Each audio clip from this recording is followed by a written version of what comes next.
Meu nome é Lorena, sou professora do Departamento de Economia Rural da Universidade Federal de Viçosa e sou a mãe da Lia. A principal dificuldade que a gente enfrenta, em relação às nossas carreiras relaciona-se à sobrecarga do tempo. Além do tempo que a gente gasta no nosso trabalho remunerado, nosso trabalho assalariado, grande parte das vezes o grosso do trabalho doméstico, das tarefas domésticas, de cuidado com as crianças, é realizado pelas mulheres. O Brasil, nos últimos anos, a gente tem acompanhado essa questão de como os brasileiros dividem o tempo entre o trabalho remunerado e o trabalho dentro de casa, e a gente tem visto que, de fato, as mulheres gastam muito mais tempo com o trabalho doméstico. E essa sobrecarga, é claro que tem um impacto sobre a nossa vida acadêmica, é claro que tem um impacto sobre a nossa produtividade, um impacto sobre a nossa carreira de modo geral, não só acadêmica. É óbvio que eu esperava, de alguma forma, que a minha carreira fosse afetada pela maternidade, mas realmente a dimensão exata do quanto a maternidade impacta a minha capacidade produtiva, a minha atenção no trabalho, o meu foco em relação às minhas pesquisas é muito maior do que eu podia imaginar.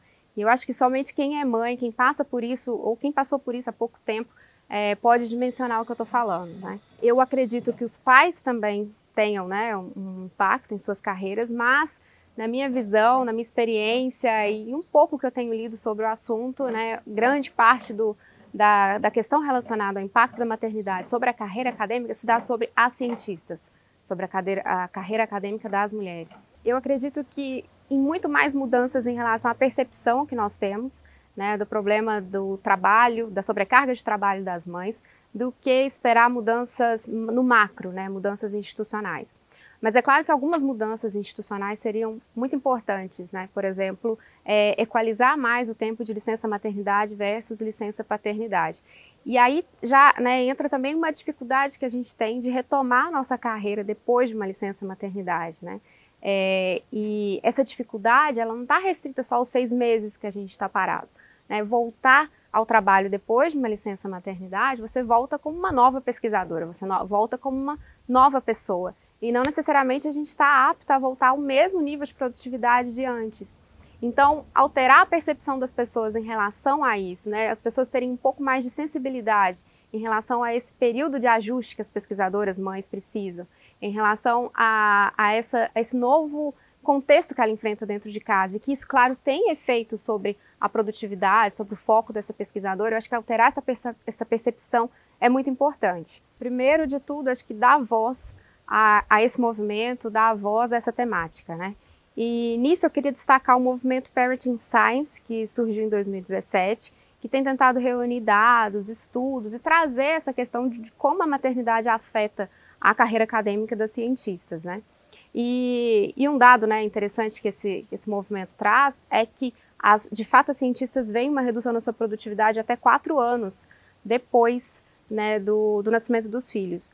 Então, uma das bandeiras do movimento, exatamente decorrente desse dado, é que a maternidade seja considerada no currículo, a maternidade seja incorporada no currículo Lattes. E quando a gente for confrontada, quando a gente for comparada em termos de produtividade com os nossos colegas, homens, que seja levada em consideração essa maternidade, para que haja uma comparação mais equitativa da produtividade.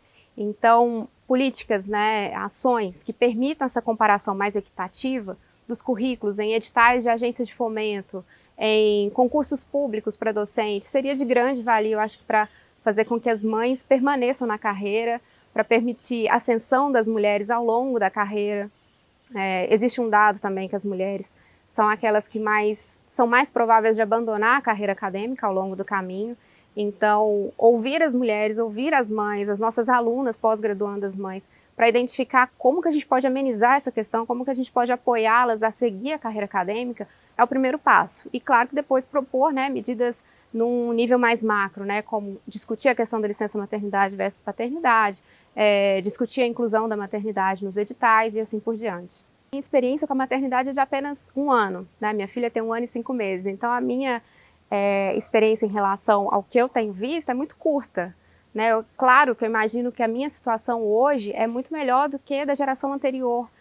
O acesso que eu tenho à informação, o acesso que eu tenho a uma rede de apoio, o fato de eu ter um cônjuge participativo, que de fato faz o trabalho paterno, né, conta muito, mas tem um avanço, mas eu vejo muito ainda o que melhorar dentro do ambiente de trabalho, para fazermos um ambiente de trabalho mais acolhedor para as mães, para permitir que as mulheres continuem na ciência, para permitir que as mulheres, de fato, né, permaneçam na ciência com condições, né, mais equitativas. É algo que tem sido demandado mais das mulheres do que dos homens, né? Essa é uma pergunta que é muito mais feita para as mulheres, mães, do que para um pai, né? Eu acho que essa não seria uma pergunta feita, por exemplo, para um pesquisador. Como que você faz? Como que você equilibra a sua vida pessoal com a sua vida profissional? E aí já mostra, e é claro que a nossa vida pessoal tem efeito sobre a nossa carreira, claro que a nossa vida pessoal tem efeito sobre o quanto a gente se dedica, por exemplo, à publicação de artigos, à ciência e tudo mais.